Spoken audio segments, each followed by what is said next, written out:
अस्सलाम वालेकुम, क्या हाल है? उम्मीद है आप लोग सब बढ़िया होंगे। एक और वीडियो लेके आपके लिए हाजिर हूँ। और इस बार की जो वीडियो है वो किसी टॉपिक पे नहीं होगी। वो एक क्वेश्चन पूछा गया है डॉक्टर मकसूद अहमद से, जो डॉक्टर इसरार अहमद ने प्रेडिक्शन की थी कि अक्सर जो है वो शहीद होने वाली है। तो उसके ऊपर उन्होंने क्या रिएक्ट किया है, उसके लिए वीडियो लेके आया हूँ। मैं ज़्यादा ना बोलते हुए चले वीडियो शुरू कर रहे हैं। नसरुल्लाह साहब मलेशिया से पूछते हैं। एक मशहूर स्कॉलर डॉक्टर इसरार अहमद फरमाते हैं कि यहूदी बैतुल मक़दिस को गिराएंगे, आस-पास के ममालिक पर कब्ज़ा करेंगे, फिर हैकल सुलेमानी बनाएंगे। ये सब कुछ हदीसों में है या इन स्कॉलर के अपने ख्यालात हैं? कुछ लोग तो ये नज़रिया रखते हैं कि बैतुल मक़दिस गिरेगा या फिर हैकल सुलेमानी बनेगा और फिर इसके बाद जिहाद होगा। इस बारे में रहनुमाई फरमाएं। जी, डॉक्टर इसरार साहब की वो तकरीर मैंने भी सुनी है। डॉक्टर इसरार साहब का अपना तज्जिया था, सराहतन हदीस में ऐसा कुछ नहीं है।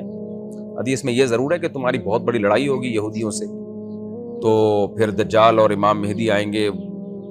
दज्जाल आएगा, इमाम मेहदी भी आएंगे और फिर हज़रत ईसा अलैहिस्सलाम आएंगे, दज्जाल को कत्ल करेंगे। ये सब चीज़ें हैं, लेकिन ये कि ग्रेट इसराइल बनेगा, ऐसा रिवायात में मैंने कोई ऐसी हदीस मेरी नज़र से नहीं गुजरी।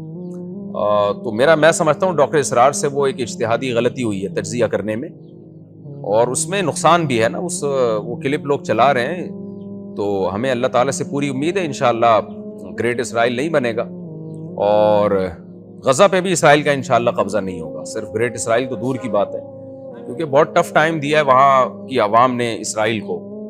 ऐसा नहीं है जैसा हम समझ रहे हैं कि गज़ा पे बड़े आराम से कब्जा हो जाएगा। कब से इसराइल कोशिश में लगा हुआ है, लेकिन गज़ा के मुसलमान किसी कीमत पे भी गज़ा पे कॉम्प्रोमाइज़ करने के लिए तैयार नहीं है, और वो खून के आखिरी कतरे तक लड़ेंगे, चाहे कोई उनकी मदद करे या ना करे। वो नहीं गज़ा पे कब्जा होने देंगे, और इंशाअल्लाह अल्लाह उनकी मदद करेगा। तो ऐसा कहीं हदीस में नहीं है कि इसराइल जो है वो इस पे कामयाब हो जाएगा और हैकल सुलेमानी बनाएगा। रिवायात में ऐसा कोई नहीं मिलता हमें। ये उनका एक तज्जिया था, अपना एक इज्तिहाद था, जो वो बड़े मजबूत लहजे में बयान किया करते थे, लेकिन रिवायात में इसका कोई तस्करा नहीं। इंसान का इज्तिहाद सही भी हो सकता है, गलत भी हो सकता है। जो नुसूस हैं वो गलत नहीं हो सकती। जो नुसूस शरीयत की जो नुसूस हैं, तो उनमें ऐसा कुछ भी नहीं है। अब्दुर्रहमान लियारी कराची से। मैं इसलिए ये बयान कर रहा हूँ कि लोग वो क्लिप चला चला के मायूसी पैदा करवा रहे हैं लोगों के दिलों में। लोग कह रहे हैं अच्छा भाई ये भी बन जाएगा, वो भी बन जाएगा। इसका मतलब जब शिकस्ती हो जाएगी तो फिर फिलिस्तीनियों को मुजाहमत की जरूरत क्या है, जब एक चीज होके ही रहनी है। तो ये गलत है। वैसे भी अगर इस तरह की रिवायात होती तो फिलिस्तीनी लड़ते ही नहीं। वो कहते हैं तो हदीस में तो आता है कि जी ये तो सब कुछ हो जाएगा। तो इसलिए ये एक इज्तिहादी गलती पर इसको मामूल करना चाहिए।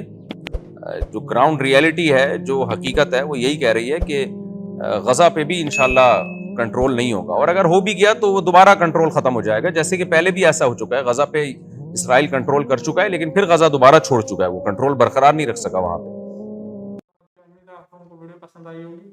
और इन्होंने जो बात कही है इसमें कि हम जो कहते हैं हदीस में आया है कि मस्जिद अक्सा को शहीद किया जाएगा, हैकल सुलेमानी बनाया जाएगा, तो इस बात की कितनी सच्चाई है, कितनी, वो तो रब अल्लाह ही जाने।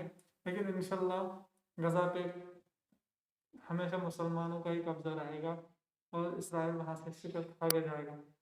हम उनके लिए दुआ करते हैं, अल्लाह उनको हिम्मत और ताकत दे और उनको कामयाबी दे, इसराइल को तबाह और बर्बाद कर दे। आप भी करें और नेक्स्ट वीडियो तक हमारा वेट करें। तब तक के लिए